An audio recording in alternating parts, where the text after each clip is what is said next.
Jo estava en una situació que estava sense feina, tenia un tall de llum i el primer pas que van fer ells em van ajudar a pagar aquesta llum perquè em tornessin a donar d'alta. Llavors jo vaig començar, diguem-ne, a tornar-los el favor, entre cometes, com que no els podia tornar en diners, els tornava amb hores de treball, fent temes administratius, trucades, coses que ells necessitaven cobrir en aquell moment. Després també em van ajudar amb els llibres de les nenes. Evident va ajudar i llavors va continuar aquesta relació de jo us ajudo quan vosaltres ho necessiteu per tornar-vos d'alguna manera els diners, ja que econòmicament no podia.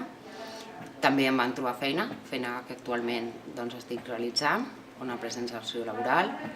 treballo a les tardes, treballo diumenges, però com a mínim cobreixo els gastos perquè també vaig perdre el pis, tinc un lloguer social, però amb la feina que ells m'han trobat me mantengo a salvo, per dir-ho d'alguna manera. I ara el que faig és participar amb ells en un projecte que per mi és molt xulo, que és un grup de xerrades en català per gent de fora, per ajudar-los bàsicament a poder defensar el seu currículum en una entrevista de feina, i la veritat és que m'ho passo superbé i